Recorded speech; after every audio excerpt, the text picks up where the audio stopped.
जब स्कूल में कोई बच्चा शरारत करता है तो उसे सज़ा के तौर पर या फिर मुर्गा बनाया जाता है या फिर उसे स्कूल से कुछ दिनों के लिए टर्मिनेट किया जाता है। अगर ब्यूरोक्रेसी में कोई अफ़सर बात नहीं मानता तो उसे किसी सख्त इलाके ट्रांसफ़र किया जाता है या फिर उसे ओएसडी बनाया जाता है। लेकिन अब गवर्नमेंट ने जजेस को भी सज़ा देना शुरू कर दिया है। आप लोगों को याद होगा कि 25 मार्च 2024 को इस्लामाबाद के 6 जजेस ने जुडिशल कमीशन ऑफ पाकिस्तान को खत लिखा कि हुकूमत की तरफ से उनके काम में मुदाखलत किया जा रहा है। उस वक्त पाकिस्तान के चीफ जस्टिस काजी फायज ईसा साहब थे। सहाफ़ी असद तूर के मुताबिक उस वक्त काजी फायज ईसा साहब ने इन 6 जजेस को बहुत शाबाशी दी। आपने हिम्मत से काम लिया और इस चीज़ को पॉइंट आउट किया। उसके बाद इन जजेस ने कहा कि हम वापस जाके पाकिस्तान के प्राइम मिनिस्टर को, डीजीआईएसआई को और आर्मी के कुछ लोगों को नोटिसेस भेजेंगे। तो उस वक्त के चीफ जस्टिस काजी फायज ईसा साहब ने कहा कि मैं इतनी मेहनत से उनसे ताल्लुकात बेहतर करने की कोशिश कर रहा हूँ और आप लोग काम बिगाड़ने की बात कर रहे हैं। उसके बाद इस मामले को दबा दिया गया। उन 6 जजेस में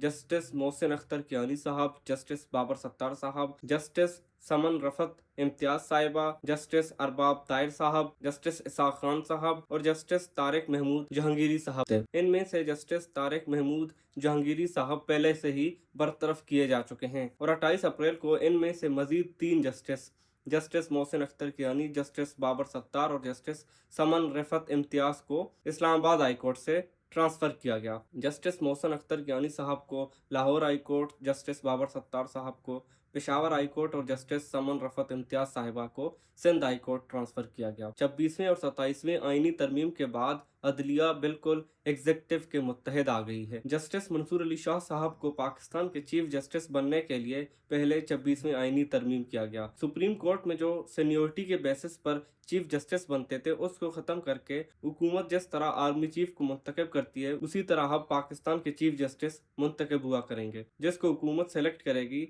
वही पाकिस्तान का चीफ जस्टिस होगा। उसके बाद 27वें आईनी तरमीम किया गया जिसमें जजेस के ट्रांसफ़र के हवाले से जो शेक था उसको निकाल दिया गया। उस शेक में यह था कि किसी भी जज को उसके मर्जी के बगैर ट्रांसफ़र नहीं किया जा सकता। लेकिन आइन में तरमीम करके ये इख्तियार अब जुडिशल कमीशन ऑफ पाकिस्तान को दिया गया। वो फैसला करेगा कि किस जज को कहाँ ट्रांसफ़र करना है और अगर कोई जज ट्रांसफ़र होने से मना करता है उसके खिलाफ 30 दिन की कार्रवाई होगी और इन 30 दिनों में वो जज काम नहीं कर पाएगा। और 27वें आईनी तरमीम से सुप्रीम कोर्ट को बिल्कुल एक डमी बना दिया गया। उसके मुकाबले में आईनी अदालत और वफाकी अदालत बनाए गए। इन तबादलों के चंद दिन पहले इस्लामाबाद हाई कोर्ट के चीफ जस्टिस सरफराज डोगर साहब ने जुडिशल कमीशन ऑफ पाकिस्तान को एक खत लिखा कि इस्लामाबाद हाई कोर्ट के 5 जजेस को ट्रांसफ़र करने के लिए कमीशन की मीटिंग बुलाई जाए, जिसको पाकिस्तान के chief justice justice Yahya Afridi साहब ने मुस्तरद किया और जवाबी खत में ये लिखा कि इस तरह का इकदाम अदलिया की आज़ादी को मुतासिर कर सकता है। लेकिन कमीशन के 5 अरकान के दरख्वास्त पर